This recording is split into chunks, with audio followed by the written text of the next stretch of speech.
आपको एक वीडियो याद है क्या, लोकसभा के मकरद्वार का, जब राहुल गांधी ने रवनीत सिंह बिट्टू की तरफ इशारा करते हुए कहा था कि देखो गद्दार जा रहा है। अब उन्हीं राहुल गांधी को स्टालिन के लोग गद्दार कह रहे हैं। A leader who switched from the Congress to the BJP, he called him a traitor in front of live television. What this is? Rahul का कसूर क्या है? बस यही कि उन्होंने थलपति विजय को सरकार बनाने का समर्थन दे दिया। समर्थन तो वे बरसों बरस तक डीएम को भी दे रहे थे, पर उन्हें मिला क्या? राहुल जवाब जानते हैं, इसीलिए उनके एक फैसले से क्या तमिलनाडु, क्या बंगाल और क्या यूपी, विपक्ष की राजनीति का ककहरा ही बदल गया है। ककहरा बोले तो ABCD। राजधानी में यही बताएंगे आपको। विधानसभा चुनाव में जीती बीजेपी, पर राहुल खुश क्यों हैं? अब तो लोग कहने लगे हैं राहुल विपक्ष की राजनीति के धुरंधर निकले। नमस्कार, मैं हूं पंकज झा और आप देख रहे हैं राजधानी। Brought to you by Candid and Saluja Gold.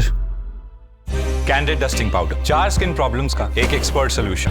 Candid dusting powder, हटा खुजली, लगा कैंडिड।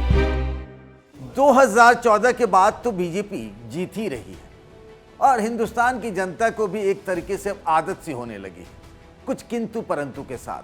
थोड़ी बहुत हार को छोड़ दें तो बीजेपी अब तक जो भी जीत रही थी उसमें बिगेस्ट लूजर कांग्रेस ही होती रही। ये बड़े दिनों बाद हुआ है कि बीजेपी जीती, पर नुकसान कांग्रेस को कम और उसकी जमीन पर खड़े हो चुके क्षेत्रीय दलों को ज्यादा हुआ। अब उसकी जमीन पर खड़े हम इसीलिए कह रहे हैं कि जहां जहां भी एक दौर था बंगाल में जब कांग्रेस हुआ करती थी, उसका राजपाट हुआ करता था, यही हाल दूसरे राज्यों का भी था और धीरे धीरे वहां क्षेत्रीय दलों का प्रादुर्भाव हो गया। इसीलिए हमने ये बात कही कि उस जमीन पर अब क्षेत्रीय दल खड़े थे जो अब धीरे धीरे कमजोर हो रहे हैं। तो कांग्रेस को लगता है कि यहाँ उनकी संभावना बन रही है। जैसे पश्चिम बंगाल में तृणमूल कांग्रेस, तो तमिलनाडु में डीएमके की हार से कांग्रेस को एक संजीवनी मिली है, जिसे हम टॉनिक भी कहते हैं। पार्टी के कुछ नेता तो ममता के हारते ही बंगाल में जश्न तक मनाने लगे, पर यहाँ भी राहुल गांधी ने बड़ी महीन पॉलिटिक्स कर दी। चुनाव के दौरान तो उन्होंने ममता को न जाने क्या क्या कहा, भ्रष्टाचारी से लेकर सांप्रदायिक तक। अब जब वो हार कर पस्त हो चुकी है, मतलब ममता बनर्जी, तो राहुल गांधी रोज कह रहे हैं कि दीदी हम आपके साथ हैं, और वो भी एकदम सॉलिड चट्टान की तरह। ममता भी अब ये जोर देकर बताने लगी कि सोनिया गांधी, राहुल गांधी उनकी बड़ी फिक्र करते हैं, उनको कॉल भी किया था और वो इंडिया ब्लॉक को मजबूत करेंगी। ये ममता बनर्जी कह रही, जो पहले तक क्या क्या कहती रही हैं, इस पर हम विस्तार से बात करेंगे।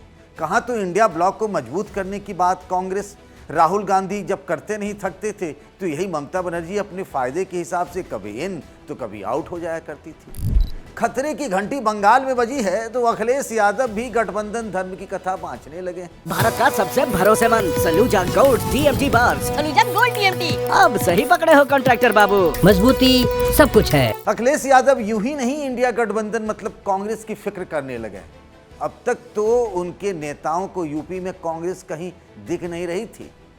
आमतौर पर ऐसे बयान आते रहे थे कि यूपी में कांग्रेस है कहाँ, पर बंगाल में जिस तरह मुस्लिम वोट थोड़े ही सही पर कांग्रेस की तरफ गए ना, तो अखिलेश को यूपी में भी कांग्रेस अब नजर आने लगी। यानी इस चुनावी नतीजों के बाद राहुल इज द बॉस, ये एक नया नैरेटिव बनने लगा है। विपक्ष की राजनीति की तस्वीर भी अब साफ साफ सी होने लगी है, जो कुछ समय पहले तक धुंधली नजर आ रही थी। कभी सामने ममता बनर्जी होती थी, कभी नीतीश कुमार हो जाया करते थे जब उधर थे इंडिया ब्लॉक में, तो कभी कभी लोग राहुल का भी जिक्र करने लगते थे। राहुल को स्टालिन और उनकी डीएमके ने भी तो कभी सीरियसली नहीं लिया।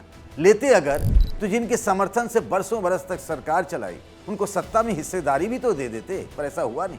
जबकि राहुल गांधी ने चेन्नई जाकर इस बात की वकालत की थी कि उनकी पार्टी को सरकार में शामिल किया जाए, पर स्टालिन न मानना था न मान। सत्ता की हिस्सेदारी की छोड़िए, चुनाव से पहले सीटों के बंटवारे में भी स्टालिन ने कांग्रेस के एक नहीं सुनी। कांग्रेस चाहती थी कि उसे कम से कम 44 सीटों पर लड़ने दिया जाए, पर उसे दिया गया सिर्फ 28। तब विजय के साथ कांग्रेस जाए ऐसी मांग पार्टी में जोर से उठी थी। कहते हैं कि विजय ने भी 70 सीटों का ऑफर कांग्रेस को दिया था, लेकिन तब कांग्रेस पी चिदम्बरम के दबाव में फैसला नहीं कर पाई और वो स्टालिन के साथ बनी रही। कांग्रेस ने अगर फैसला कर लिया होता और विजय के साथ होते तो शायद आज कांग्रेस के पास 5 नहीं, उससे कई गुना विधायक होते। पर यहां भी राहुल गांधी की राजनीति को देखा जाए, चिदम्बरम, खरगे जैसे सीनियर नेताओं के विरोध के बावजूद इस बार बस 5 विधायकों के दम पर ही कांग्रेस तमिलनाडु में सरकार में शामिल होने जा रही है। 60 साल बाद तमिलनाडु में कांग्रेस को यह दिन देखने को मिला है। राहुल के फैसले के बाद समर्थन वाली कांग्रेस की चिट्ठी थलपति विजय तक पहुंच गई। इस चिट्ठी की भाषा को जरा गौर से पढ़िएगा। क्या लिखा है? शर्त के साथ समर्थन दिया गया है। यूं ही नहीं, उसके साथ बहुत सारी चीजें नथी की गई हैं। शर्त यह है कि किसी भी सांप्रदायिक शक्ति के साथ आप हाथ नहीं मिलाएंगे और ये गठबंधन स्थानीय चुनावों से लेकर लोकसभा, राज्यसभा इलेक्शंस तक मानना होगा। राहुल ने एक तीर से कई सारे निशाने साधे हैं। सरकार में शामिल तो हो ही रही है कांग्रेस पार्टी, डीएमके को ठेंगा भी दिखाया है और उसके लिए रास्ते भी नहीं छोड़े। आप जाएंगे तो कहां जाएंगे? 32 दांत के बीच में जीभ वाली कहावत तो आपने कई बार सुनी ही होगी। मतलब यह है कि डीएमके जाएगी भी तो कहां? स्टालिन की पार्टी कभी बीजेपी के साथ जाएगी? लोकसभा में डीएमके के 22 और राज्यसभा में 8 सांसद हैं, यानी कुल जमा 30 सांसदों की एक भारी भरकम टोली है। तभी तो पार्टी के नेता अन्ना दुरई कह रहे हैं कि हमारे साथ गद्दारी हुई है। Mr. Rahul Gandhi, on the steps of the parliament, called someone a traitor. A leader who switched from the Congress to the BJP, he called him a traitor in front of live television. What this is? And what moral high ground can they take? So, everything is in the public domain. राजनीति में गद्दारी और धोखा, क्या बात करते हैं? वो भी डीएमके बताएगी। कांग्रेस के प्रवक्ता पवन खेड़ा ने उस दर्द को बयां किया जो डीएमके ने 13 साल पहले कांग्रेस पार्टी को दिया था। दिसंबर 2013, याद करिए, आप में से काफी लोग उस वक्त भी पत्रकार थे, कुछ नौजवान हैं, कुछ मेरे जैसे हैं। दिसंबर 2013 में डीएमके ने खुद स्वतः एक प्रेस कॉन्फ्रेंस करके निर्णय लिया कि वो अकेले लोकसभा चुनाव लड़ेंगे। उनका लोकतांत्रिक हक था, उन्होंने किया। तब आपने पूछा क्या उनसे? ये बैकस्टैबिंग है। इसको बैकस्टैबिंग नहीं कह सकते। 2 पार्टियां हैं, मिलके चुनाव लड़ी। ऑब्जेक्टिव क्या है? मकसद क्या है? मकसद है कि कीचड़ नहीं फैलना चाहिए, और कीचड़ को फैलने से रोकने के लिए अगर हम लाइक माइंडेड पार्टीज मिलकर सरकार बना रही हैं तो उसमें क्या आपत्ति है?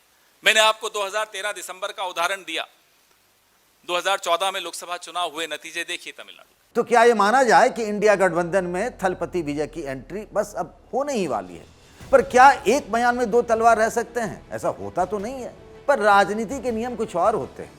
यहाँ कुछ भी संभव है। मतलब स्टालिन की पार्टी डीएमके और विजय की पार्टी टीवीके, दोनों के पास ऑप्शंस लिमिटेड है, पर राहुल गांधी के पास ऑप्शंस की कमी नहीं है, क्योंकि पूरब, पश्चिम, उत्तर से लेकर दक्षिण तक रह रहकर जो माहौल बनाते थे ना कि बीजेपी से तो हम ही लड़ सकते हैं, हम ही असली लड़ेगा, वो अब धराशायी हो चुके हैं और राहुल 99 पर रहकर भी नॉट आउट बने हुए हैं, बीजेपी के सामने मैदान में डटे हुए हैं। तो क्या, जैसा हमने शुरू में कहा था कि राहुल विपक्ष की राजनीति के धुरंधर हो रहे हैं? बताइएगा कमेंट बॉक्स में आपको जैसा भी लगा। और राजधानी में आज के लिए बस इतना ही। इस वीडियो को बनाया हमारे साथी शुभम ने। बाकी खबरों के लिए बने रहिए द लल्लन टॉप के साथ।